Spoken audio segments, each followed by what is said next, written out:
Hello and welcome to Ode to Games. I'm Kevin Valine, joined alongside Logan Plant. How you doing, Logan? I'm doing well, Kev. How are you doing? I'm doing pretty good. We're also joined by Zach Ross. How you doing, Zach? I'm doing amazing. Now, let's get the elephant out of the room. Elephant, literally, this thing is a beast. If you're watching See the Literally. it. video version of this podcast, which you can find on our YouTube channel, Ode to Games, you'll see that Logan is showing off the PS5. And why don't we start there, Logan? You've had the PS5 for a day now, been able to play some of the games that have come out for it, as well as Monster Hunter, which is a PS4 title. What are your thoughts on the PS5 and its games so far?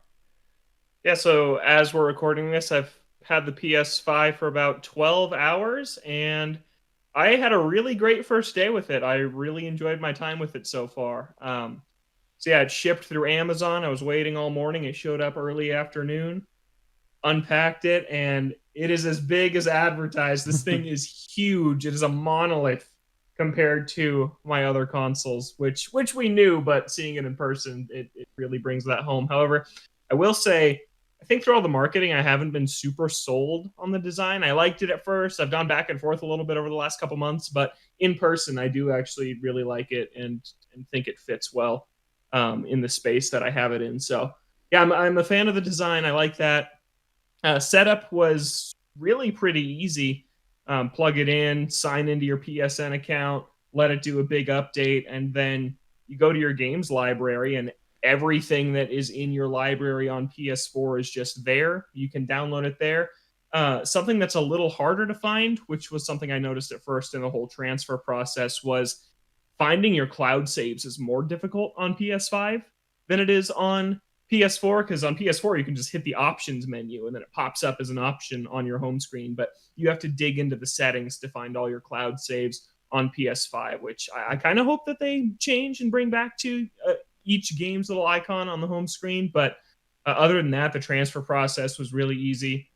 You have a few different options. You can do Wi-Fi transfer with your PS4. You can do external storage, but I don't have any external storage on my PS4, so I couldn't do that one. Or you can just re-download the games. So first thing I did, I re-downloaded Monster Hunter World because it's part of the PS Plus collection. So I downloaded that. I downloaded Ghost of Tsushima. The downloads are incredibly faster than on PlayStation 4. Oh my goodness, the SSD makes an enormous difference. I mean, you guys know, you download a game and then it takes an hour, maybe more, to copy Yep. sometimes if it's a full download.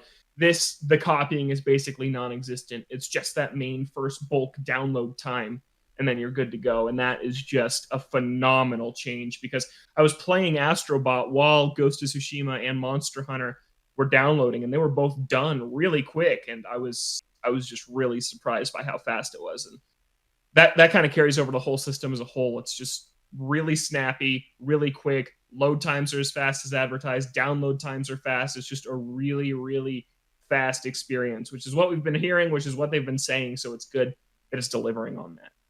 Nice, yeah.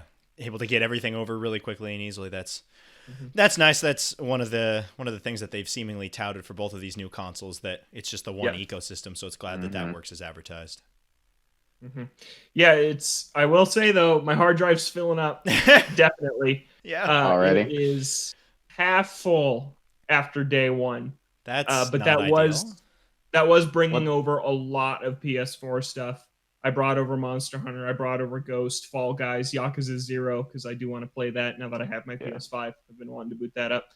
And then I also downloaded the Crash and Sane trilogy from the PS Plus collection. Nice. And then I've installed Spider-Man, Sackboy, Bug Snacks, Astrobot's already there. So 9 games, and I'm about halfway full at this point. Okay. Well, So yeah, none of those are particularly large games. I think probably Ghost of Tsushima and Yakuza 0 are probably the biggest out of all of those. And Monster Hunter's pretty big with Iceborne. It's Oh, Oh pretty that's true, yeah, yeah. large. yeah. All the Yeah. extra updates and things. Yeah, that'll hmm that'll take some extra space for sure. Yeah, but one of my other first impressions was it really leads you to that PS Plus collection menu if you're a PS Plus member. And man, I own a significant amount of the games that are in there, but I just can't even imagine people who plugged in their PS5s today having skipped the PS4 or missed a lot of those games. Like, they A are whole going to be library. busy. Yep. for a long time. It's a phenomenal library of games. You got, I mean, Last of Us is in there, God of War is in there, Joseph St. Cloud, Days Gone is in there. Yeah, my boy. There's a lot of good stuff, so that was really cool.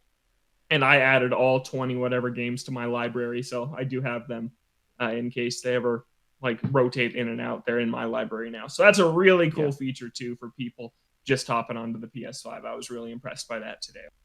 It just shows how good of a library the PS4 had, that it has the ability to just have this massive library, and I'm sure it's still missing some of the titles like that. That's a testament to how good the PS4 was in terms of its game library. Yeah, absolutely. So that was really cool. I'm excited to play Crash at some point. I played Monster Hunter, like you said. It looks good. It looks far better than it did on my PS4 Pro, which is cool. And the faster load times, I assume. Oh my gosh, you even noticed it, Zach. You noticed when I joined a mission, I was ready to depart almost instantly in Monster Hunter World. It is so fast. And yeah, like I guess I can jump into some of the PS5 games I played now. I played Astro first. And again, the load times between areas are basically non-existent. You step into the portal to go into the first level, and it's just like this cool, like really brief transition screen, like almost like hyperspace in Star Wars or what it looks like. And then boom, you're right there. The whole level is loaded instantaneously. Like, I think it's going to be hard to go back after, like, you guys get a PS5 in a year. We all play the PS5 for a couple years. We go back to old games and we're like, man, it's going to feel long. I think in a couple years, once it feels long now. Yeah, it already feels bad. Yeah, like Horizon Zero Dawn. I think we talked about that last week. That game takes minutes to load when you die, and this thing is just going to erase probably most, or if not all of that. So that's been really impressive so far too. It's just I'm excited to play Horizon Zero Dawn 2 on my PlayStation 4. Oh my, that thing is going to crash and burn. That will be the thing that kills my PlayStation. It's coming out the second half of next year, so we'll see. God, if the PS4 is still. Even if I have a PS5, I'm just gonna get it on PS4 just to play it, just to finish off. Yeah. Just to see how that thing runs. I mean, like, morbid curiosity to see how those things run. Seriously. On PS4 as compared to PS5. I mean, we'll see that with Miles Morales when Zach ends up picking up his copy for PS4. You can compare a little bit and see how different the performance is, especially in terms of loading times for the PS4 and PS5 versions. Mm-hmm. Yeah, so that's kind of been my main takeaway from the console as a whole. I think today is just it's living up to what it said it would do. It's really fast. It, like, the last generational leap was from Wii U to Switch for me, and that felt like an enormous leap just Wii from U a to hardware Switch standpoint. Yeah, aren't they comparable? No, I'm not from like a technical standpoint. Oh, just from the hardware. Okay. And the UI. The Wii U takes like 2 minutes to get to the home screen. The Switch, you put it in sleep mode, boom, you're right there. I remember playing Breath of the Wild on the first night, and you take a break to go have dinner, you come back, boom, you pick up right where you left off. That felt like next gen at the time, even though the hardware itself is comparable. And this feels like a seismic shift in terms of performance and load times, but I almost appreciate it. Like, the UI and stuff is very similar to the PS4, so it did feel familiar, and it's easy to kind of drag and drop your stuff over. So in some ways, it feels like not as big of a generational leap as ones in the past have, but in other ways, it feels like a huge leap. So yeah, it's been interesting so far. I'm curious to see kind of how it settles in, I guess. Yeah, man, the loading times. I'm definitely looking forward to that. No, like playing Final Fantasy VII Remake, and some of the loading screens in that were not great. For me, when I died, the loading screens could take a little while. So I'm excited to play games where I just don't have to worry about that, and I can just like hop back in. I never actually died in that game, so I didn't know. Yeah. Okay, well, humble brag, cool, man. Thanks. That's a pro. I think I probably did. But yeah, that sounds nice. A little bit jealous of that with the PS4. It's really cool. I haven't used the cards. I didn't think I was going to like them. I don't like the cards very much that tell you, oh, you're 50% of the way to this achievement. Yeah, I haven't really been using those. So are those trophies, or are those in-game stuff?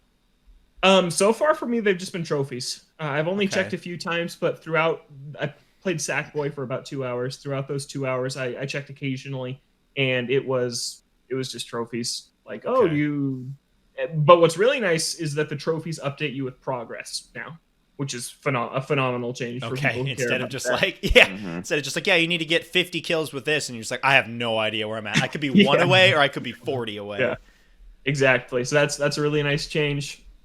I like how there's one really cool thing. It doesn't have quick resume like the Xbox has, where you can have kind of multiple games suspended at once and then just hop right back into one. But what it does have is called the switcher, I think.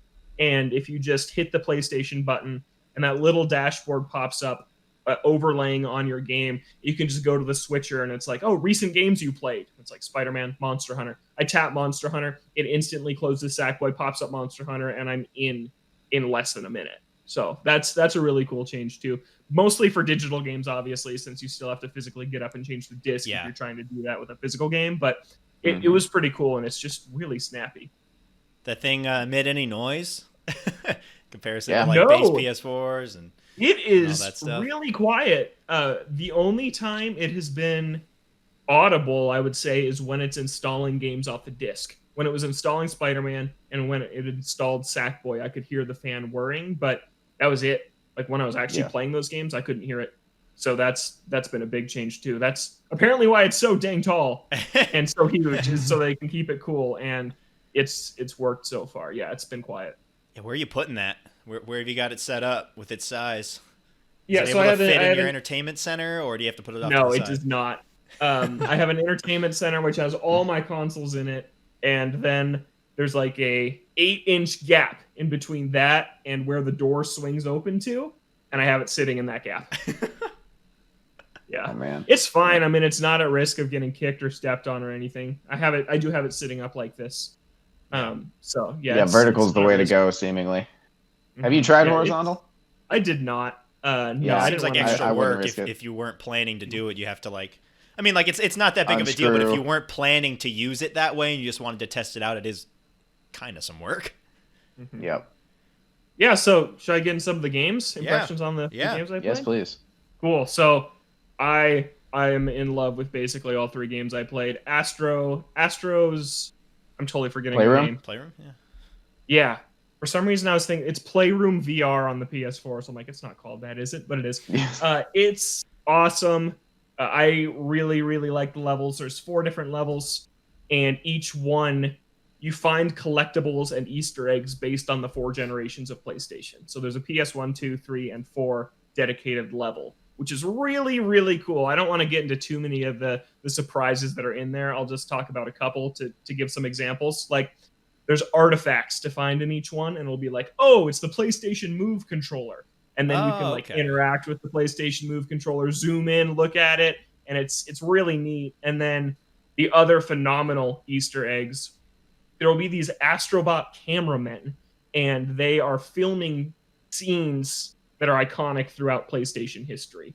So, for example, I sent Zach one that I was just freaking out over. It's 4 Monster Hunter Astrobots with giant weapons strapped on their backs, sitting around a campfire on their PSPs playing an old Monster. It's just so cool. And you just stumble upon them. Like, basically any iconic PlayStation game you can think of, and not just like first party, because Monster Hunter was there, and that's a third-party game. Like, any game known for being on PlayStation is represented in Astro's Playroom, and it is just so cool. Like, I've seen some of our favorite games, Naughty Dog games I've seen in there, older stuff from the PS1 I've seen just recreated in Astrobot fashion, and it's so cool, and it's just a delight. Like, you don't get anything for finding them, you just get enjoyment of like, what is this scene? And then when it clicks, you're like, that is so clever and so smart. And there's a lot I haven't recognized. Like, I see it, I'm like, I don't know what that is. So when I'm done, I'm gonna look up a whole list of all of them and see what was that game. Like, I think the Order 1886 was in there. Really? I didn't play that. Oh my god! Wow. Why? I think so. I'm not positive, but because there's that many. There's if so they had many. mustaches and like trench coats, it's probably the Order 1886. And if the thing lasted about 2 seconds, then it was probably the Order 1886. Yeah. Or Bloodborne. Yeah, but I really like that. But then the gameplay itself, it's fun. It's these 4 sandbox worlds, and just like Astrobot Rescue Mission existed to prove how PlayStation VR could work, this does exist to prove the DualSense's existence. It really shows off everything it can do. from the haptic feedback to the adaptive triggers to the audio, the speaker they're utilizing a lot more in the game than I think any game in the PS4 really did. And I like most of it. Okay. Some of it is launch day gimmicks that are gonna fade. Gotta have Absolutely. it. Mm-hmm. You gotta have at least some of those. Like, it rumbles so much. Every step Captain Astro takes, the controller rumbles. It's like step, step, step, step, step, step. You feel it in your left hand if he's walking with his left foot. You feel it in your right if he's like every step it alternates which handle you're feeling the step in. Like, it is that detailed. Is That's how much this thing unnecessary. rumbles.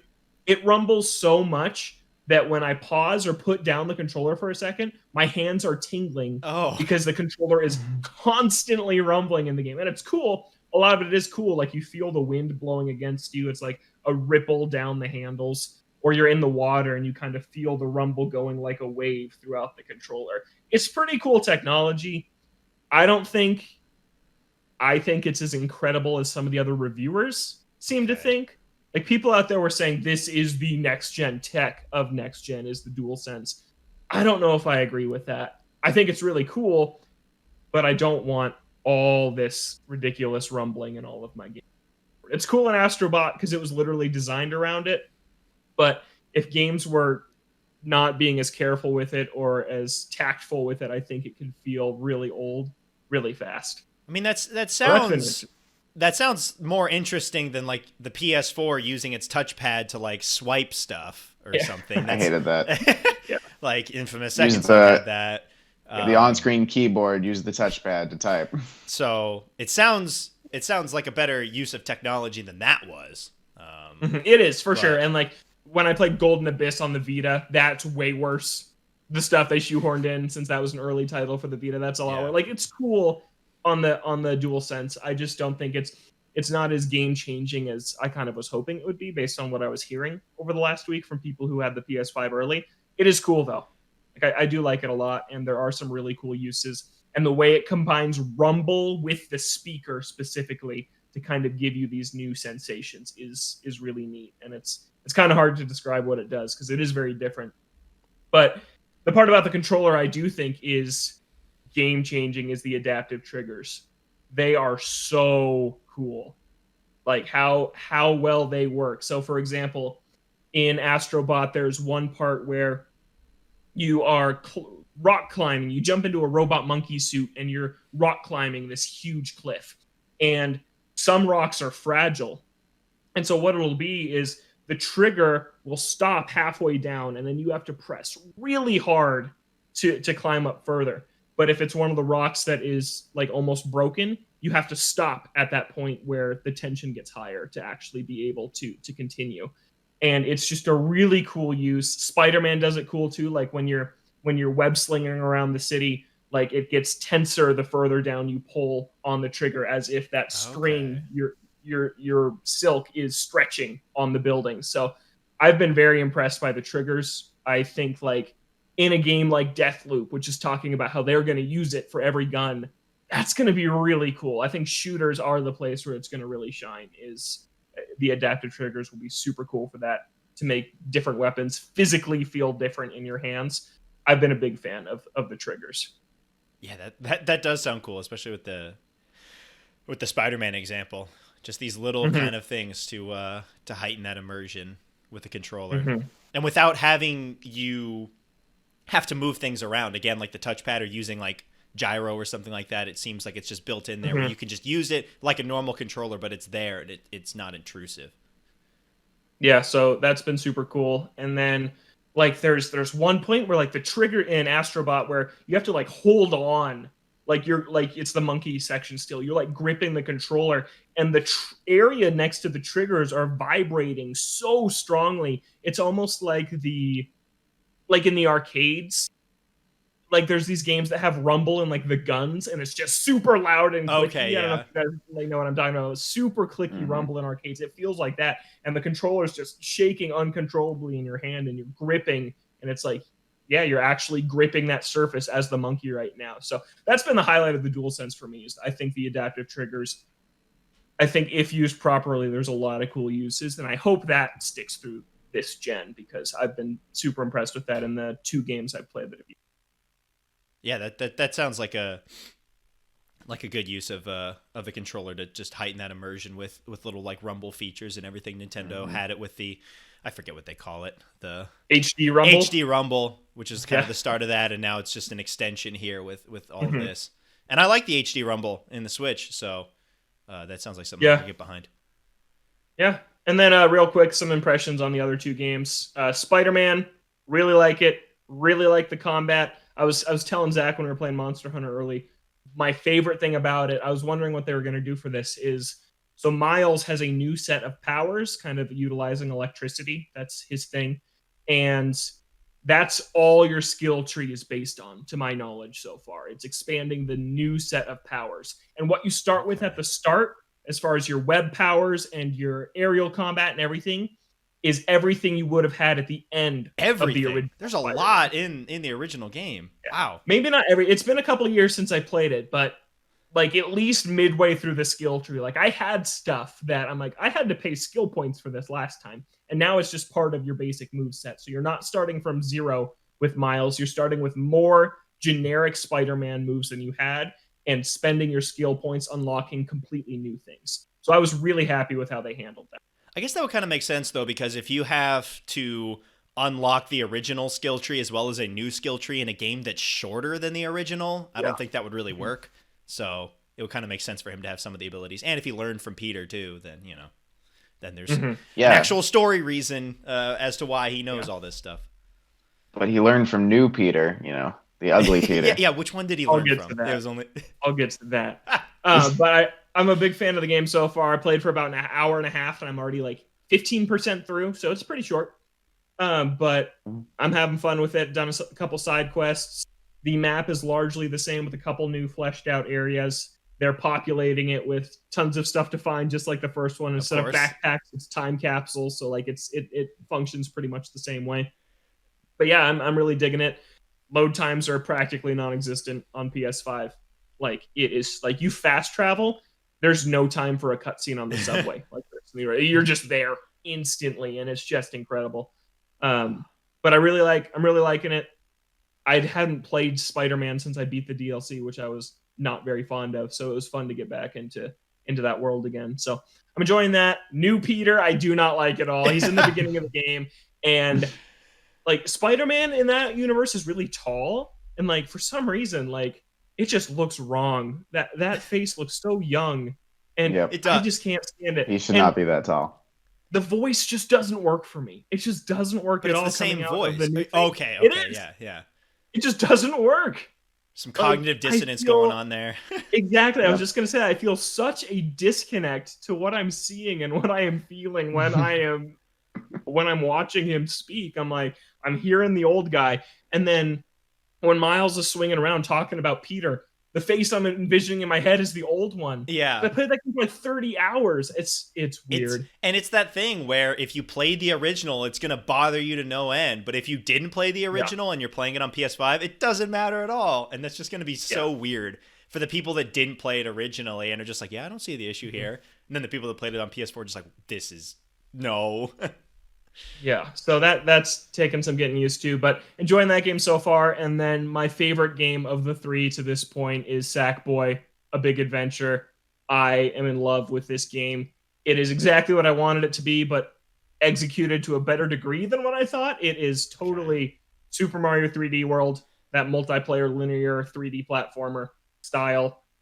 Every level has been super, super varied. I don't want to spoil it because I thought it was super cool, but there's one level where literally a mainstream pop song is the background, and like all the enemies and the background effects and the characters are like choreographing to this song that everybody knows.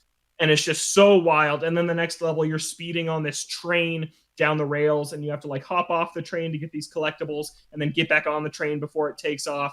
And just every level is so different. I'm playing it with my girlfriend, who is also really enjoying it. And it's just phenomenal so far. We beat the entire first world today. I think there's 5 worlds, and the soundtrack is great.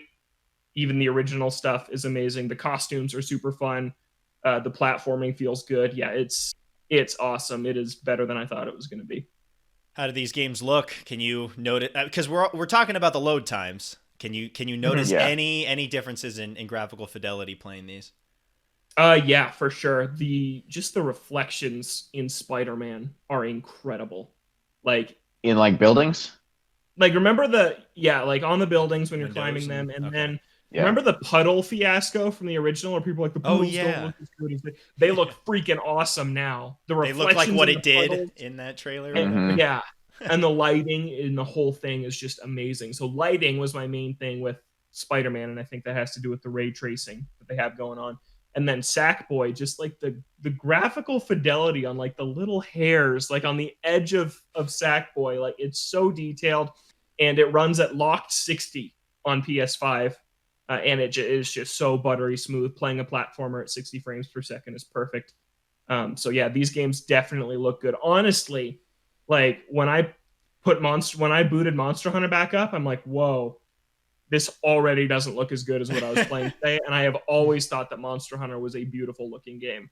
And it, like, the colors just aren't as vibrant. It's just not quite as clean anymore. And like, man, I'm already getting spoiled by what's going on PS5. So, and that's from 2 cross-gen games. So I can't even imagine what like Dedicated. Demon's Souls. I haven't Yeah. seen that running in person. I bet that just looks gorgeous. But yeah, definitely a noticeable graphical upgrade for sure. So yeah, I'm very happy with it so far. I've heard some things about like consoles locking and freezing and glitching. So I'm a little worried about that. I saw some people. I mean, these were review consoles that they got, but I think I saw 2 separate people have their review consoles die. So yeah, hopefully that doesn't happen with the retail ones that are out in the wild now, especially with. Oh man, all the people trying to get them. If yours dies and having to go through the rigmarole of trying to get another one or get that fixed right now, God, fingers crossed that that's not a big issue. Mm-hmm. One thing I do appreciate, I mean, obviously it would be horrible if anyone's console does not work that they just got, but when you transfer stuff from the PS4, it stays on the PS4. Okay. So that is always a console you can move to another room in the house. Like remember, like transferring 3DS to 3DS, it's like removing the soul from your 3DS and inserting it into a new one. That is a shell. It is worthless. But my PS4 Pro, like if I wanted to hook it up to the TV in the living room, I could do that, and it would have everything on it with the cloud saving. They can talk to each other back and forth. So yeah, the PS4 is in position to become a secondary console, not necessarily. Well, would you have to re-download your save data if you did it on the PS5, or would you be able to pick up where you left off, say in Monster Hunter, if you played on your PS5 and you moved to your PS4? Would you have the same amount of save data, or would you have to just re-download that? Yeah, you'd have the same because you can just back it up to PS Plus and then grab it. And so for people who have PS Plus, that's the easy option. Yeah. Exactly. So, and I feel like if you're an early adopter of PS5, there's a 99% chance you have PS Plus. So, right now. Yeah. Mm-hmm. Probably. Yeah. So really happy with it. But the games I'm playing that I talked about, 2 out of the 3 of them, I mean, you guys could play on PS4. So, I mean, there's still great stuff coming out there too. But yeah, I've been having fun with it. Excited to keep messing around with it over the next weeks. So I guess my final question on it, is it worth the $500 for the disc version that you have to get to have this thing on launch or around launch? Yeah, I'm happy with it. I mean, I'm in a little bit of a unique position compared to just a normal average consumer that I want to be able to write and talk about these things on podcasts like this and on websites and things like that. So for that, I'm glad I have it. But I think if I didn't cover working games at all, I'd be happy with the purchase today. I mean, because I was going to get a PS5 no matter what down the line at some point, right? So getting it now and experiencing these quality of life enhancements, it's been really fun to experience them. Astros has been a lot of fun. The PS Plus collection is incredible. So yeah, I'm happy that I picked it up at launch to this point. It's only been a day, but yeah, I think it was worth it. All right. Well, I'm just glad one of us has it, so we have something to talk about. Yeah, exactly. I still got all these games that are still coming out on PS4, but good luck. Excited for it, and I'm just happy. I want to add one more note. I am just really, I said it this a couple times, but I'm just really happy with how much it still talks to the PS4 because they're still supporting the PS4. Like Zach and I played Monster Hunter multiplayer today. I was on PS5, he was on PS4, and it was no different for either of us. Yeah, like, I booted it up and it said Logan's online playing what it said you were playing Sackboy, and then it had a little logo of a PS5 on it. I was like, ooh, that's cool. The future. So the I'm really happy that they're not just cutting it off, because 3 to 4 was like a hard cutoff. But that was because they were doing new architecture, kind of more PC like, which I think made it so it could be like this, like the 4 to 5, where it is a big upgrade hardware wise, but they still talk to each other, and you can still do everything you could with your friends or alone that you could on the previous hardware. I just think that's fantastic. Well, and that's really important with all of these cross-title games, and people, with everything else happening in the world right now, the adoption rate's going to be fluctuating. So that I think is really important for them to be talking back and forth, because I'm sure there's going to be a ton of people who are still going to be on PS4 for a while, but maybe they have friends that have a PS5 and they still want to play their games together. Yeah. Like, I feel like that's really important. And like, it does make it more worth it to me. I mean, if this was a hard cutoff, no PS4 backwards compatibility, the PS5 doesn't look so hot right now. But the fact that I can play enhanced versions, some actually enhanced, some just enhanced load time wise because of the better hardware, like that does make it more worth it that I have this huge library of games that I can go back to instead of a fresh start with not many original games. Yeah. Also, good luck to everyone still trying to get PS5s now that the launch is here. Man, I've been seeing people online just having horror stories of going from Walmart to Target to the Sony website and all these places trying to get consoles. Good luck to everyone out there who are still trying to get their console. Does not look like fun.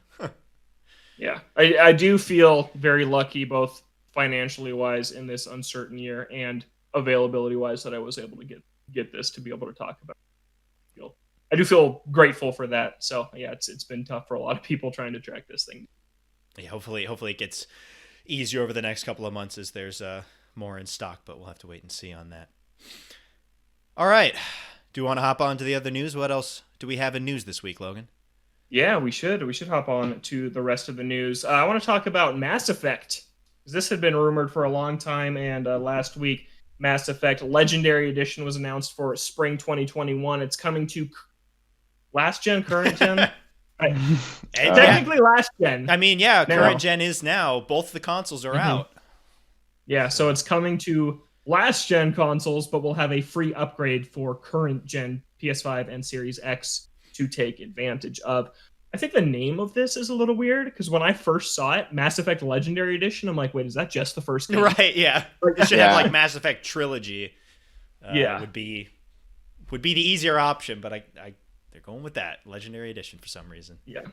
I had a moment earlier this year where I was like, I want to play Mass Effect. I want to play that trilogy. So I'm really excited for this, actually. I'll probably be picking this up close to when it comes out. I've always heard great things about the games, and to be able to play them in one place on a new console, not having to bust out the PS3 or the 360 to do it. Yeah, it's just good news.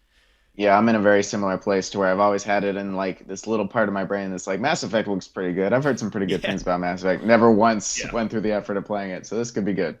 Yeah, I've also been in that position as well. Probably the only EA game that I am even slightly interested in is this. Yep. And I've been hearing about the possibility of a trilogy remaster for so long that I was like, I'll just wait until that comes out before I pick up the series. And it took a while, but now that it's I was going to say, it's shocking that it did not. It's shocking it didn't come out on like this last gen, like before during the generation, actually. Yeah, like for the 7 years that these games just weren't playable on PS4. When did Andromeda come out? Was it 2018? So I was going to say 17. Yeah, 17? Around there. Okay. Yeah, because there was enough time in between that and now for a trilogy to come out on what was current gen consoles, but better late than never, I guess. Yeah, for sure. So that's exciting. I also want to play Dragon Age Inquisition. I own that. Yeah, I bought it. It was like $8 and I picked it up. I also own that. Yeah, we'll see. Have you ever played it? I played a little bit of it. Is it good? Yeah, it's pretty good. I didn't get super into it. I bought it when it was on sale for like $3 or $5. I mean, it better be good because it won Game of the Year awards when it came out. So I would hope that it's a good game.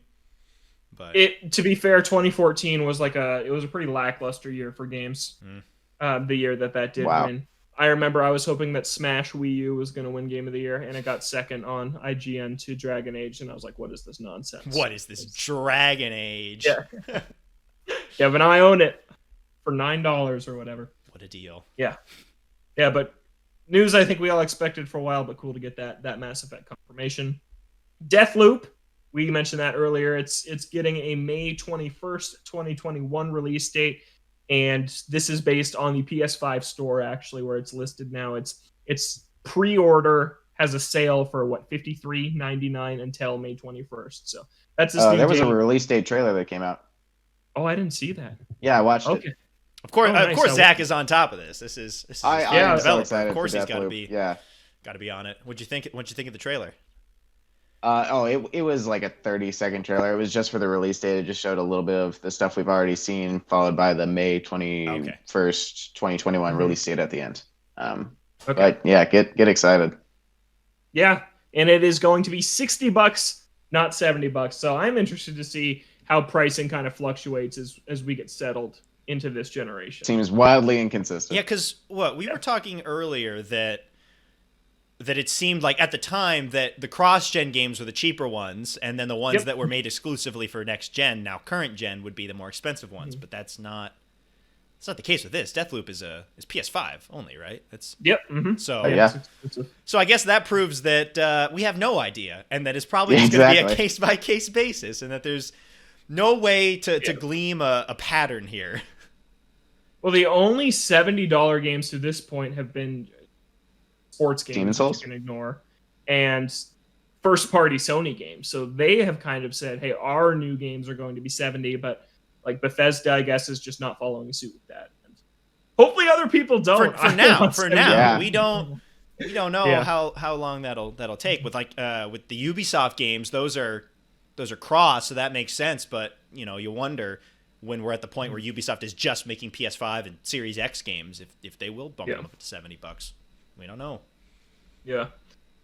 I am going to hold off on buying a $70 game as long as I can. Until there's one game that you have to get on launch for 70. Like, right now, the only one I would consider is Horizon, but that's going to be a cross-gen game, so we'll see if it's 70. Yeah. So that'll be interesting.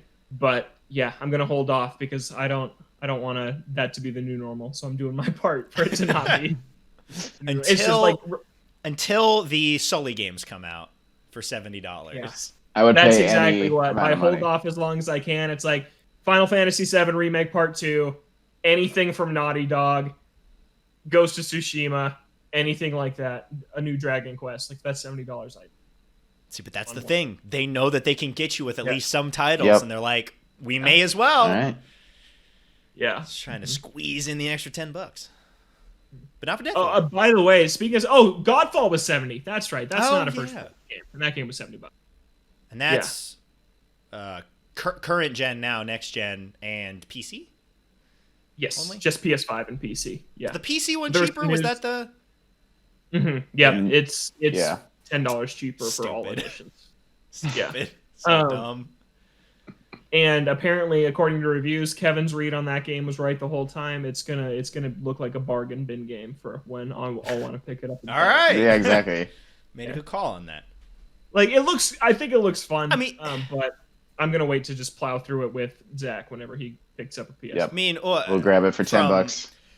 From just what I was able to glean from a couple of reviews, it just sounded like there just wasn't. The gameplay was fine, that there just wasn't a whole lot going on there, which is kind of what I felt when I was watching the trailers. I was like, yeah, the gameplay looks fun, but I'm not seeing anything else that really catches my eye or grabs my attention. Well, I could see a game like that getting like a late stage addition, like a DLC or a big bump later on. So when we do pick it up, there might be some more content to go through. Yeah, there is DLC. So if there's gonna be like Have something they announced completed, like actual DLC, like expansion things? Yeah. Okay. Yeah, the I believe the special editions. I'm not exactly sure, but I think like they come with the DLC. Wait, there's DLC currently out? No, like, you get the DLC later down the line. Is that Okay. Gearbox who does that? Yeah. They did that with Borderlands as well. If you picked up the Super Deluxe Edition, you got the season pass with all the DLC. So that's probably what that is. Yeah. Yeah, but $70 games, like I was lucky the 2 games, like I wasn't really super interested in any $70 games. The 2 I was most interested in were cross-gen titles. Which is a good thing. So, You lucked yeah, out. so I didn't have to go for that, which is good. Yeah, but let's move on from that. The Xbox Series X and Series S had the biggest Xbox launch sales ever. And yeah, people seem to be really impressed so far with the Series X. There's just nothing really new to play on. You think, man, can you imagine if that thing launched with a good Halo game and like one other title? Like, man, that'd be a really enticing with all of the extra features that it has with Game Pass, with the quick resume, with its just performance for the Series X. Like, man, if they could just get a couple of exclusives on there, that'd be a really enticing machine. But as it is right now, it's basically just Game Pass. I don't know if you guys have seen, I feel like everywhere I go, there's like Halo is on like pizza boxes and it's on like sodas and it's on much stuff. Like ads and stuff? Yeah. I think it's even on the Xbox Series X box. I think Chief is on the back of it. Now, can I get skins through my mobile phone carrier? That's what I need. Yes, Verizon. I don't believe that you can. All right. And AT&T. Yes. Your AT&T Master Chief skin. Yeah, I just keep seeing Cyberpunk on those Rockstar cans that I keep buying. Speaking of games that have just like put themselves out onto basically every piece exactly of merchandise, Cyberpunk 2077, and then refuse to come out. Yeah, it'll just be the merchandise. The game never actually comes out. I had to go to Best Buy today. I got curbside pickup for my 2 physical games, which I'll have a quick side note on actually in a second. Okay. And they still have like the Cyberpunk November 19th. Oh, really? Nope. God, they're gonna have to take that down before the thing actually happens. I'm just I have my games right here. It just feels lazy. They're literally PS4 boxes with new inserts. Hey, they just had some extras in the warehouse. They should be white. They had millions of extras, but here's Sackboy. I just don't think it looks that good. And then on the shelf, if you're watching the video version, you can see what that looks like. If the case was black, that would be so nice looking. Because it would match the console white on the outside and then the black interior, which both the controller and the console follow. I just think that would have looked way better than it's just more PS4 boxes. But at least they didn't pull the Xbox and put the disc on the other side. I hate that. That still bothers me whenever I open up a Xbox. Some weird decisions. Just like, why'd they do that? Yeah, but honestly, both how much I don't really like the boxes and how quickly you can swap between digital games has made me be like, maybe I'll pick up like games I'm not as passionate about. I'll pick up the digital versions of this gen. Yeah. Like I'm just leaning more towards that direction with just how easy they make it to download and play digital games on the PS5. Like, yeah, plus the boxes just are ugly. Maybe that's their strategy. Hey, let's make a really ugly box to get people to stop buying physical.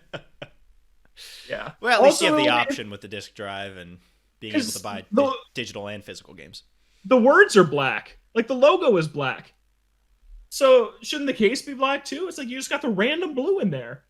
And yeah, I don't know. Anyways, I don't like it. You wonder if that's a thing where they'll pull like a PS3 and change it partway through. Yeah. Because they did that, and that was weird. Who knows? Maybe because of like the pandemic, they didn't have the resources to devote towards manufacturing all these boxes, so they did just use ones that were already made. That's very possible. Yeah.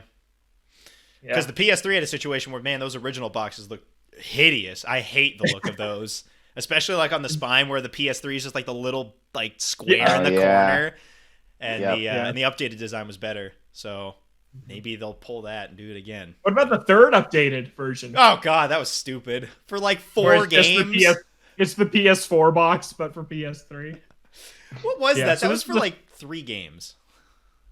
Watch Dogs was one of them. I think a sports game was or something. And probably like Black Flag. Yeah. Something like that. Yeah, those cross-gen titles of the launch of generation. Useless. Yeah, absolutely useless. Okay, anyways. I'm happy to see Xbox doing well. I mean, they did so much right leading up to this launch that I think it's good that they're seeing kind of the benefits of all their course correction over literally the entirety of the last generation. Yeah. Yeah, but let's move on. One of my favorite games ever, one of Zach's favorite PS4 games, Ghost of Tsushima hits 5 million copies sold is the fastest selling original PS4 exclusive. Oh. Zach beat I it. want to say I contributed, but I bought it on eBay. It's not part of the sales, man. You're It not doesn't helping count. out. Like 5 billion sales. That's incredible. But man, is it just me, or does it feel like every single new Game is every hitting single this new record. PlayStation exclusive that comes out is just like, whoa, like Days Gone was like that. Days Gone was like, oh my god, like it's selling like that's a good thing. It's just kind of weird. It's just funny to me that like every single one of these games just keeps on breaking It does feel a little less special, sales. yes. Well, I think the big deal with Ghost is that it was placed only 4 weeks after The Last of Us and still managed to sell that incredibly well after a couple of delays right before next gen. Like, it did have some stuff stacked against it, I feel, for the big numbers that it did bring in. And Days Gone had Joseph St. Cloud, which it did would be the only reason why that thing breaks. Anyone would ever buy that game. Yeah. I added I have Days Gone in my library now. Not Don't you dare play that game. Yeah. You we all have to wait until game. Zach plays it on PS5 before any of us can even touch it. That is fair. I have no interest in touching it, so I'm okay with it. Until Zach comes out and is like, this is the greatest game of all time. You never know. It could be the best game I haven't played yet. I don't think so. Probably not, based on the things I've heard. Who knows? I have to wait and see. Wait another year. Exactly. Well, Kev, we should probably get to what we've been playing this week. All right. Let's get to it. Who wants to start this week? You guys have had games that you played together. How's Ghost going? The multiplayer with the Legends mode or whatever that is. Yeah, we did play Ghost together. Mission. Wow. Yep. Okay. It's just done. How many were there? 8? I think there were 8, and then there are 4 survival maps. Okay. Also, which we've also done all 4 of. But there is a lot left to do if we want to grind up, and it's really fun. So we probably will keep playing it. And there's different tiers of difficulty. So there's the silver difficulty and the gold difficulty. We've done everything on bronze, and now we've leveled up enough to where I think we can attempt silver on some of these story missions. It just ups the difficulty significantly. So we haven't actually attempted it yet. I don't know if we'll be capable of doing it, but I think we could give it our best shot. And then for the survival maps, for some reason, the last one we did was the easiest one, so I don't even know how to scale the difficulty on those. But yeah, but the survival's really cool. Yeah, you play with 4 people, and there's like these 3 different zones you basically have to defend, and you have to survive 15 waves, and 5, 10, and 15th waves are boss waves, and yeah, it's really cool. I guess it is a lot. A little luck determinant based on the other players that you get, whether or not they're good or bad, but. It didn't really feel like that big of a difference that the other players made when we were doing the survival maps. It felt pretty balanced. Was there still that the multiplayer's a lot of fun. Super hard raid or whatever that is that you still have to do? Yeah, we're only rank 30 right now based on our equipment, and you have to be rank 99 at least to attempt it. Yes. Okay. So we're gonna we have to attempt these higher tier difficulties to even level up enough to try this raid. So it'll be a while. Yeah, exactly. Sure. Yeah, I think that this can carry us to Monster Hunter in March. This multiplayer. It's seeming like it, yeah. It has a lot of content. Like, I'm impressed with how many achievements there are to unlock and stuff. Not like PlayStation achievements, but like in-game stuff and cosmetics to unlock and 4 different character types that you can. Yeah, 4 classes to level up all the way to level 20. And yeah, they add a new mission every week, which we're still not high enough rank to attempt. But yeah, for a free update after the game came out, I'm super impressed with Ghost of Tsushima Legends. It's super cool. Yeah. Yeah. Wonder when Last of Us getting that multiplayer. Oh. We could also try that out. Yeah, who knows? Haven't heard anything on that since they delayed it beyond the launch of the base game. Maybe they're working on it. Anything. Maybe they're not. They just stopped and we're just not going to tell them. Everyone forgot. No one remembers. You don't have to work on it. I'd be okay with that. Just work on your next single-player game. Yeah. I'll be happy. Look, we're all waiting for the Sully trilogy. So yes. if you want to just stop working on The Last of Us multiplayer and just work on that, I think we'd all be for that. Yep. Speaking of Ghost of Tsushima, Zach, I don't know how you did it. Ghost of Tsushima. You were messaging in the chat that we have, just like, I've got the game. I'm like, all right, cool. He's got the game. We can get to hear his thoughts. And then I swear, like 2 days later, he's like, I'm done. I'm like, whoa. I sent a picture of the credits at midnight. I was like, I beat Ghost of Tsushima, guys. Because Logan, it was like, it was a slow burn. You were like rolling through it at a steady pace, and that was over, what felt like a month or more to like just slowly get through this game. And then here's Zach, less than a week. I played it for about 2 months, yeah. He's just like, I'm done. How was it? Because on the last show, I was like 45 minutes into the game. And then I played a little bit on a different session, and then on my day off, I spent, I think it was like 10 to 12 hours of just almost straight through. I took a couple breaks for food, but it was almost straight through. And when I hit like 10 p.m., I was nearing the end of the game, it felt like, and I was like, okay. And then 2 hours later, I was like, okay, I think I'm at the final boss. And then, another final boss later, I'm like, okay, I beat the game. Yeah, it is. Thank you, Logan, for forcing me to play this game. I knew I wanted to play it, but it was going to take me a long time to play it. And after experiencing it beat all my expectations. I had pretty good expectations for this game, but it met and exceeded all of them in terms of story, voice acting, even the open world stuff, which it was criticized for. I didn't find, bad at all, because although there is a lot of collectibles and stuff like that, they do upgrade your capabilities in terms of gameplay if you do decide to go through with it, and it's not, heavy-handed. And when you are going through this open world, you come across all of these beautiful landscapes, and it's so varied. I didn't expect it to be so varied. In such a decently sized map. There's snow areas and swampy areas and destroyed areas and beautiful sakura blossoms or red fall trees. Like, it is insane how many different areas that are in this game, and you really have to stop to take it all in at many different points. But which you did not do. No, I did. You gotta stop and like check out this scenery. I beat the game in 4 hours. You don't need more than 30 seconds to take in the scenery, okay? However, okay, so there are some side missions that did catch my eye. I will go back to do them. I started off doing a lot of stuff, and then I got to the point where I was like, I'm plowing. I just went straight through the story. That happens literally every game ever. Like that's just That's just how it goes. I feel like this one is more warranted though, because you got a couple other games that are either coming out or already out. So. Exactly. My thought process was, I got some stuff that's coming out. I gotta play Yakuza. I gotta play Spider-Man. I got all this stuff. So I gotta beat Ghost of Tsushima soon. So I sat down. I played through I think most of Act 1. And then all of Act 2 and 3 in one sitting. And the story was my favorite part. It was so engrossing. I got really attached to Jin, the main character, and his journey and his growth, his journey north through Tsushima to stop the Mongol invasion. It was just so good. I didn't know anything about the story going into this game. And then another huge highlight, I know Logan's brought this up, but the gameplay is incredible. Any gameplay that has like a parry system is just so satisfying, because just timing that perfect parry and then getting the counterattacks is just one of the most gratifying things in video games, is that little skill right there. And I think Logan can attest to that, because I think he likes that a lot too.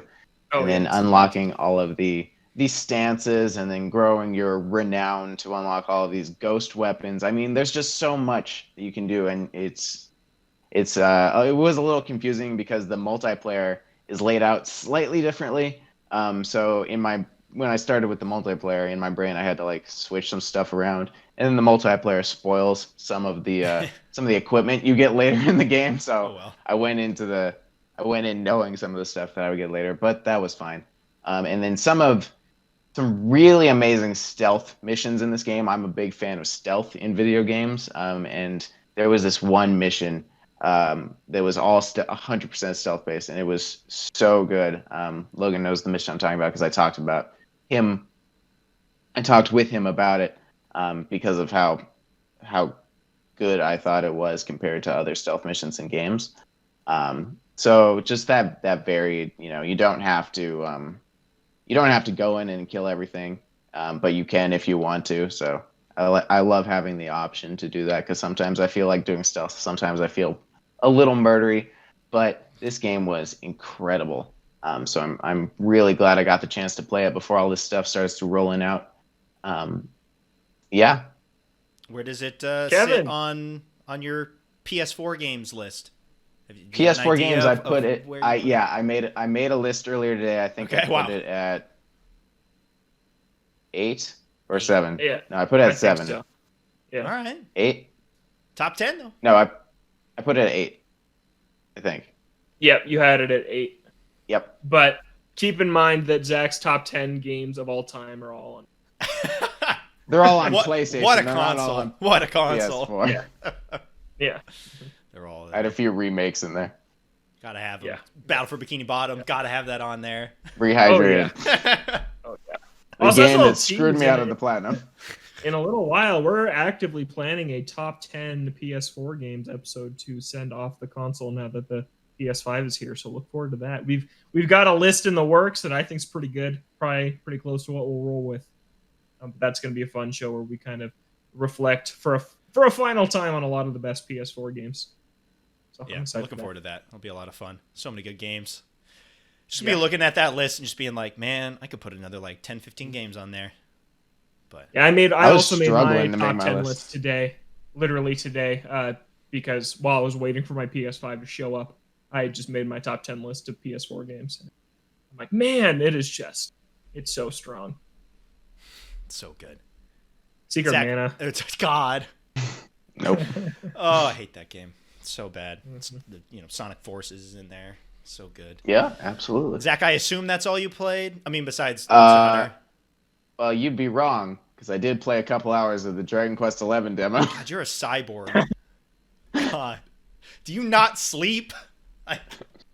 How does it look? It didn't look really that different from the original on PS4. I thought it looked fine. Nothing too bad. It played similarly. Going into the menu, I saw the option for the 2D mode, which looked pretty cool. I haven't given that a chance. Can you try out the 2D mode in the demo? You can in the demo. I saw it in the menu. Woo. Was it locked off? I don't know. I didn't. Even try it. At least I don't know about the new demo, but in the Switch demo, and I think it's the exact same demo, you could only do 3D. You got to give us money for the 2D mode. Exactly. Yeah. Can't just give it to us. But I haven't hit really any of the new stuff so far. It just feels good to dive back into this game. A game that also made my top 10 PS4 games. Is there really? Can you access any of the new stuff that early on? Is it in the first 10 hours? I mean, because if we're talking like Persona 5 Royal, for example, there's barely anything in the first. It's like the same game for the first 10 hours or more. Yeah, exactly. I don't know about Dragon Quest. I think you can do some of the new content in the first 10 hours, but but I don't know if it's accessible in the demo. I actually don't think it is, because you have to go in 2D mode to do it. Yeah, I just saw that at the end of the demo, you actually get a little surprise that you're able to carry over into the game when it comes out. I don't know what it is, but I was seeing that circling around Twitter, so I'm excited to see what that ends up being. Yeah, God, for a second I thought you were gonna be like, yeah, I played the 10 hours. I played all 10 hours. I saw of the demo. end, and I could transfer my thing over. One thing that I asked Logan about was whether or not there was a level cap in the demo. Turns out there is a level 20 cap in the demo. I was gonna grind up to 99 going into the main game, but apparently I cannot do that. This like epic setup for a boss, and then it's just like, yeah, it's over. I win. Yep, exactly. For sure. All right, nice. What else did I play? Oh my Wait, God. hold up.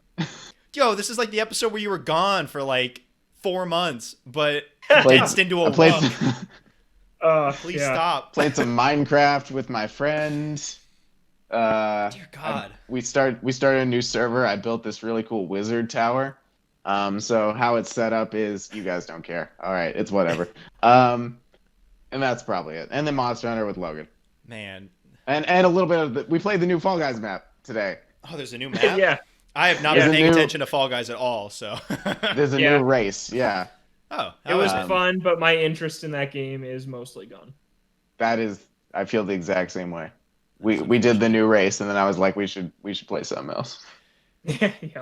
That doesn't bode well. It also doesn't bode well for that game that it's starting to drop off of like the sales charts, and I feel like less people are talking about it now. You've got a bunch of these. Among Us is the one that's really big right now. Worse than Fall Guys. Fall Guys is way better than Among Us. Well, I mean, popularity is popularity. I feel like for Among Us, the type of game that it is, if you have like a certain group of people that you mesh really well with, and I think it's really good with streamers that also have that kind of group, then I feel like it could be a really good time. But for the general majority of people, it may not be as great as it seems to be with the right group. But hopefully Fall Guys doesn't just die. They're only on season 2. Yeah, that would be sad.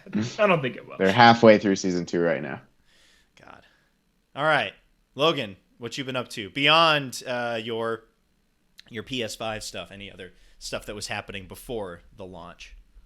Yeah, I'll keep it brief since I talked about the PS5 for a while. But I started and finished WarioWare Gold, which has been on my list for a long time. I mean, Kevin, I think like when you were still in college, I was like on eBay looking for WarioWare Gold. Yeah, I remember a little while back, a couple of months ago, I sent you like a message where it was like WarioWare Gold's like $15 on Amazon, and then it was just snatched up instantly. Yeah, but I got a used copy on eBay for I think like $14. The box is a little beat up, but whatever. But I've always loved WarioWare. Smooth Moves on Wii, Touched, and DIY on DS. I love all 3 of those games. So yeah, Gold is really cool. It's really fun. I recommend it if you're into Rhythm Heaven or WarioWare at all. The coolest thing it does, it has 3 different categories of mini games. It has Button, it has Tilt from the WarioWare and Game Boy Advance that supported tilting, and Touch from WarioWare Touched and DIY. And there's a really cool mode called Mashup where it's all 3 gameplay styles at once. So sometimes you're tilting, sometimes you're touching, and sometimes you're tapping the button. And there's a really hard mode where it doesn't even tell you which type it's going to be before the game starts. So you just have to remember playing the games like in the story mode. Like a memory thing. Okay. Yeah, it's super frantic and fun, but yeah, it's probably the best WarioWare just because it is an all-star collection and has a ton of different modes. But it's really fun. I recommend it. That inspired me to pick up Game & Wario, on a recent acquisition on the Wii U. That game, Nintendo Land, I love. I think there's a lot of good stuff in Nintendo Land. Game & Wario feels like the Nintendo Land rejects. It's just not as good. Like, it's the same kind of concept, one person with the gamepad, but instead of the other people having Wii remotes, they have nothing. They just watch the TV and then interact based on that. And some of them work fine. I only was playing with my girlfriend. I feel like it's better if you have like 5 or 6 people in the room playing. It wasn't as bad as I kind of had heard it was. There's not much content there though. And yeah, I think it just released at a bad time when it came out, which is why it was hated so much, because it released for $60 in a huge drought for Nintendo, and it was all people had, and it just doesn't have that much content, but it's fine. It's not as good as Nintendo Land. Isn't that kind of where every single Wii U game is situated? I mean, some of the games obviously have more content, but they were all released at a time when there was a drought. It's like, oh, there's the next one. There's the next game. So you really have to. The difference is just the content. Like when the Zelda remakes came out, or when Mario 3D World or Mario Kart or Smash, like those games are filled with stuff. Game & Wario is just not. Yeah. Like Pokken Tournament, like a fine game that just is a better supplementary title than a huge tentpole release for the year. Yeah. And then there's Ultra Smash. Were you Smash. going to say something else, Kev? The Ultra Smash is horrendous. Yeah. Gotta throw that in there. My God. Talking about no content. Next week is the 5-year anniversary of Ultra Smash. November 20th. It's 5 years and no one playing that. 5 years, Ultra Smash. And on the 5-year anniversary, Nintendo's releasing Age of Calamity. What a good celebration. Yeah, like in honor of Ultra Smash and its 5-year anniversary. Here's Age of Calamity. Man, yeah. Incredible. It's because the Wii U was Age of Calamity for Nintendo. Okay, and then the last thing I've been playing, Super Mario Sunshine. I have to say, I'm having a fantastic time with Sunshine. I am liking it a heck of a lot more than I thought that I would. I don't know what it is. I'm just really enjoying the levels. I haven't really hit a wall with any of the no flood platforming levels. I've been able to get through some of those in a few tries. Some have taken longer than others, but Yeah. I don't know. I'm just really enjoying it. I think it actually does hold up pretty well. Like you just compare the camera control Oh yeah. to Sure. to 64. Like it still plays like a modern game. Super Mario 64 does. It still looks Super like a Mario modern Sunshine game does. too. Yeah, Like, it looks dang good. I mean, there are some parts that don't age well with like the physics. The physics, I think, is the main thing that doesn't age well. But a lot of the other things going on there with the camera and how the game looks and all that, it has aged remarkably well. Yeah, the music is phenomenal. I mean, I love all the worlds. Like, I just finished the amusement park. I love that Peanut place. Park. It is, yeah, it is so much fun. And I think if you just ignore the blue coins, because you don't need them. Kevin told me you don't need any of them. You just need to beat the 7 levels or whatever in each world. Then I think it's just as good as some of the other 3D Marios. I haven't hit some of the garbage that people You're really getting rail to that it game because for. you've got.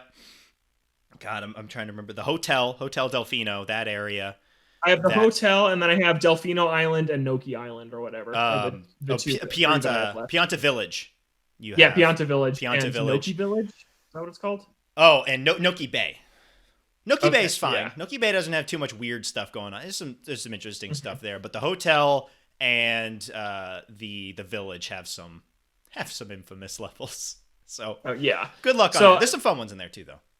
So I kept comparing it to Sonic Heroes. I expected the garbage to hit a lot earlier, but I've completed fully 4 of the 7 worlds I need to, and I've had a great time in all 4 of them. So yeah, I think I like it more than 64.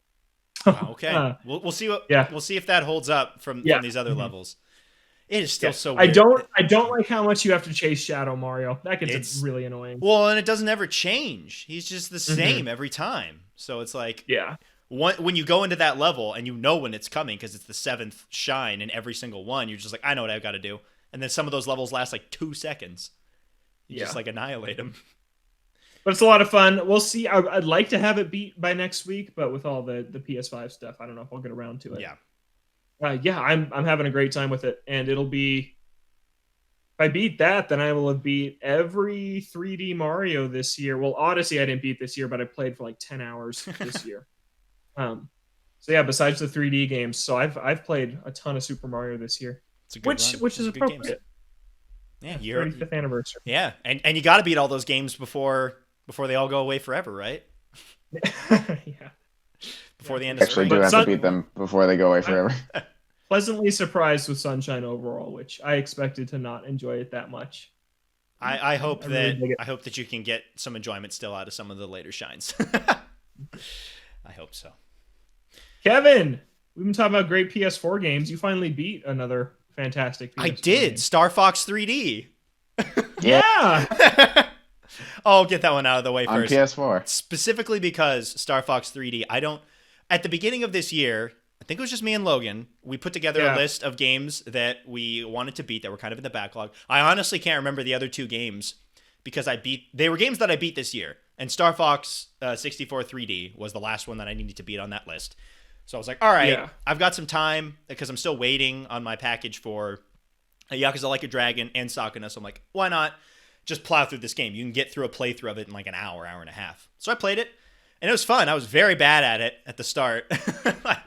Everyone was just dying. Slippy's over here like, I'm getting hit. And then I'm like trying to shoot after him, and he's like, don't hit me. I'm like, you're getting in the way. Like, get out the way. I'm trying to kill these guys.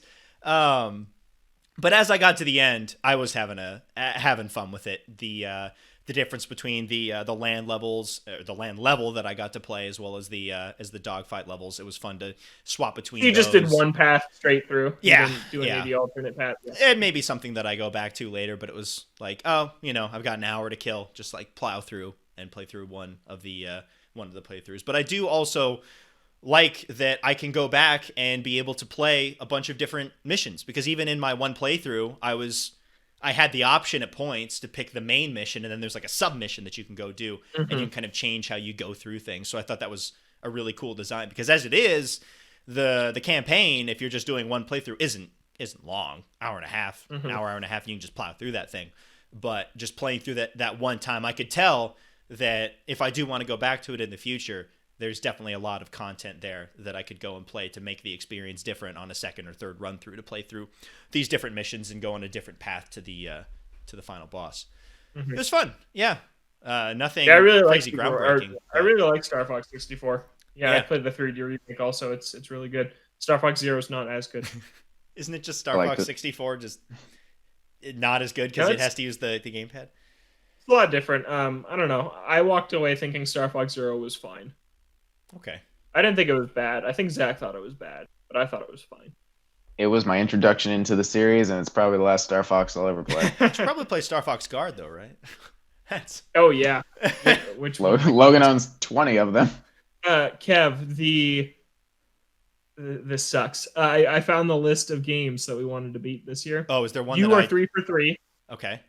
Cool. You beat Bowser's Inside Story, Oh, Star yeah. Fox 64 3D, and Astral Chain. Were the Astral three that you Chain was wanted the to other beat. one. Okay. Yeah, because I beat Bowser's Inside Story right at the start of the year, and then Yeah. Astral Chain I beat throughout this year. I am currently 0 for 3. Oh my god. Partners in Time. You're still in the final boss on Yeah. that? Oh yeah. Mhm. Whatever. God of War. Yeah. God of I just War. got Of course lucky that's for on there. pretending. And then this one I do count. We talked about earlier in the year. I wanted to beat Super Pokemon Mystery Dungeon, and then like 2 weeks later they announced the remake, and I beat that instead this year. Yeah. Doesn't count. So I'm taking credit for that one. But we should do that again. Yeah. This year. I should be included this time. Yeah, well, I mean, Yeah. you I weren't don't like there. being Just go for it. you weren't Months. there, so. So yeah, that was the reason. Could I have picked just that like up. messaged me asking me what games I wanted to Coulda beat done for that. the year. But We we couldn't. didn't. We didn't do that. Yeah. All right. Pick your games. You got a month and a half. But for you, I'm Yep. sure that you can just beat 3 games in your backlog because you just have endless time. You Easy, just create easy. time for yourself to play these games. I do just manifest time out of thin air. God. It's true. So yeah, beat Yeah. that. Before I get to the big game that I beat, just play more Forza Horizon 3, and I think it's my favorite racing game of all time, right up there with Burnout 3. Yeah. Burnout 3 has so much nostalgia for me, so that is hard to top just on that level. But in terms of just the game itself, Forza Horizon 3 is near perfection. It is so good. I guess I haven't gotten super into simulation racers, and I think that's why I kind of go to the Horizon games as compared to the regular Forza games or Gran Turismo, because it has a lot of the arcadey elements. But what I do like is that I can hop into a different car and it feels completely different. Like I'm driving through in my little roadster and I can just whip around turns and it's super fun. And then they put me in big muscle cars for street races in the city, and I'm just slamming into walls because the thing's so heavy. I like souped up a muscle car to make it super fast, and the thing can't handle it. Like it's freaking out. Like the amount of customization that you can have with the cars and kind of mess around and try and tailor them the right way, but still be able to kind of screw them up if you just put way too much power in them and they don't work right. So I really like the mesh that the Horizon series and Horizon 3 has with a simulation style racer in terms of how the cars function and how they work, and a more arcadey style open world racer that you get as well.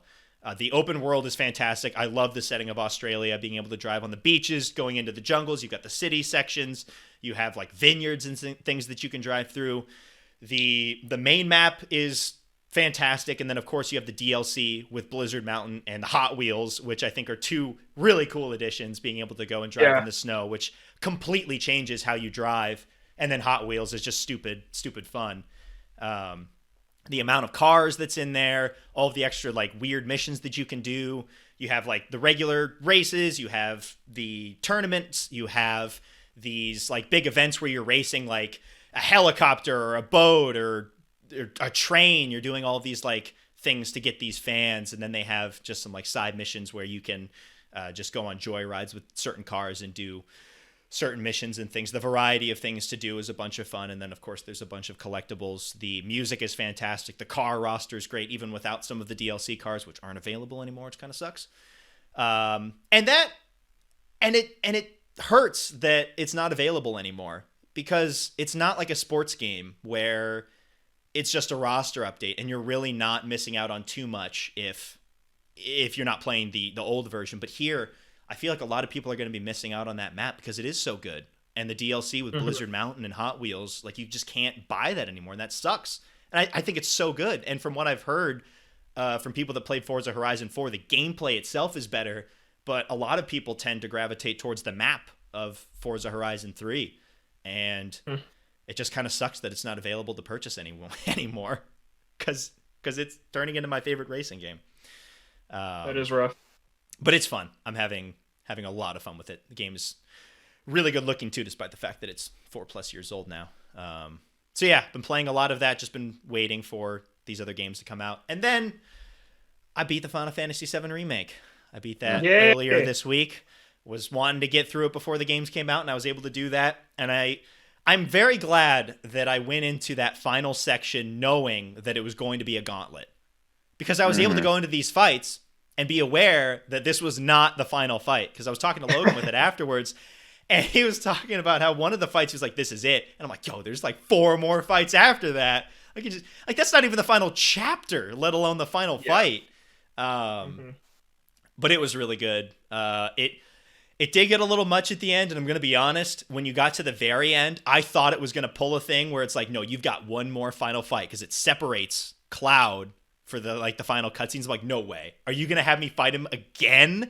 But just just me? But no, it didn't there. So I was glad that didn't happen, because I was once the actual final boss happened, I was pretty well and done. But man, that last section with the boss fights, with the other interlude at the start of the final chapter, like it's just a spectacle from start to finish for those last 2 chapters, and it was super fun. And I felt like they put in the best boss fights for last. Like I had the most fun with those boss fights, and just the different ways that you need to use the abilities that you've gotten for certain boss fights' weaknesses, or just putting together everything that you learned. I don't really want to spoil too much for people who still haven't played it yet, because I don't want this to be a spoiler cast. We'll do that later. But I do think that they saved the best for last. And despite it getting a little bit tiring with how many boss fights there are at the end, I thought that with how quality the boss fights actually were, I was able to just get through it and have a bunch of fun with it. It was. I think knowing is a big difference than when you're like, I'm ready to finish this thing. Because you always sit down to beat a game, and I think it's in your head that this is the last session, right? Like when Zach was 2 hours into Ghost, and he's like, okay, let's do it. Let's finish this thing right now. Yeah. And he just played 20 hours straight. But yeah, that was the thing with me. It's like, okay, I'm ready. I am mentally prepared to wrap up this experience, and it was not prepared to let me do that. There was one moment in between the boss fight that Logan thought was the end and the next boss fight that started where I was honest, knowing that there was a boss fight gauntlet, I was honestly surprised at how fast it threw me into another boss fight. It was just like, all right, that one's done. That was a bunch of fun. Cutscene, boom, I'm going again. I'm just like, whoa, what? But yeah, it was really good. Man, that game looks good. That game is really gorgeous. Just the extra cutscenes that they threw in at the end. Just like, man, this game looks really good. And again, with the boss fights, it really showed how good that combat was, with how they wanted you to use all the combat that you would learn. It's just like, man, it really hit me in the final 2 chapters how good the combat was, because I was having to use everything for the boss fights, and it was a lot of fun. Yeah, I'm looking forward to part 2. Me too. Whenever that's gonna happen. $70. God, $70. It's gonna be $70. 100%. It's gonna be. We're gonna pay for it. We are. I'll probably pick it up on launch. We'll have to do some form of spoiler cast, some way or another, on this game. Look forward to that sometime in the near future. Sure. Also look forward to my thoughts on Yakuza Like a Dragon, which I should have next week when I do get my hands on a copy of the game and get to playing that. So look forward to that next week. Have not been able to play that yet. But that's all I've been playing. If you guys have any final thoughts before we wrap this up. Yeah, so what's the priority right now for games for you guys? Like there's like 30 games that launch like it's like 7-day period. So what do you guys care about most? Like your top 3? Well, I think next I'm going into, I'm going to finish the Dragon Quest demo. I'm going to play Spider-Man Miles Morales, because it's only like 8 hours. And then I'm going to do Yakuza Like a Dragon. And then be ready for Cyberpunk when that comes out? And then play all of Dragon Quest 11 and then Cyberpunk. My God.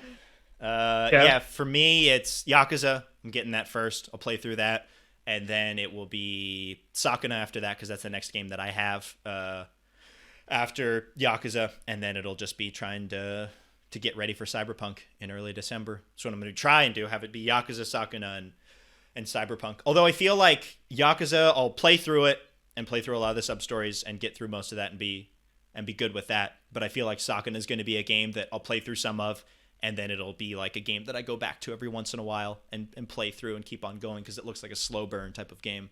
So I could see that being kind of at the same time as Cyberpunk when I am not feeling like playing Cyberpunk or something, or I want something different. Yeah. Totally forgot to mention I'm still playing Pikmin 3. Yeah. I'm almost done with that. Yeah, I'm playing that with my sister, so I kind of just forgotten about it since I'm doing it with somebody. But yeah, almost done with that. So I'm hoping to be done with that and Sunshine by the time I sit down next week on the show. We'll see what happens. And then I think the only game that hasn't launched yet I'm still picking up is Hyrule Warriors. Okay, yeah. Next Friday. Super excited for that one. Next Friday, jeez. Yeah. Just yeah. came out of nowhere. Yeah, seriously. That.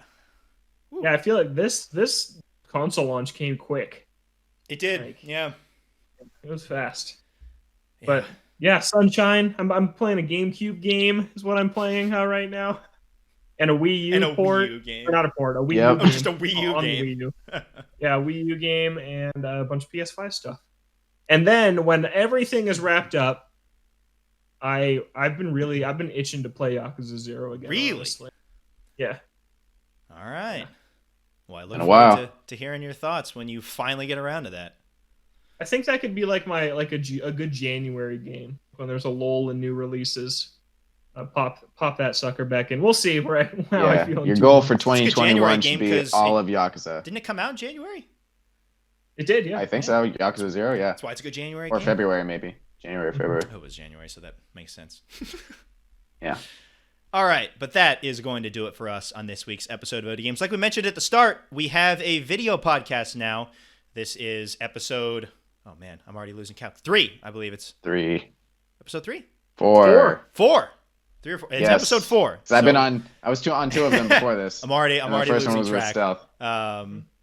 Yes, so this is episode 4 of the video podcast. You can find that on our YouTube page, Ode to Games. So if you want to see Logan's PS5 or his hatred of the PS5 box design that he shows on camera, you can listen to that on the video version of the podcast. We're also still audio version as well on whatever podcast streaming service that you may use. Spotify, Apple Podcasts, whatever. We're still on there as well. You can listen to us on our website as well, odetogames.com. Find us on Twitter at odetogames. You can find us on Twitch at odetogames as well. Send an email to odetogamescast@gmail.com. For Logan and Zach, I'm Kevin. Everywhere. Yeah, we're everywhere. Thank you so much for listening, and we'll catch you next week.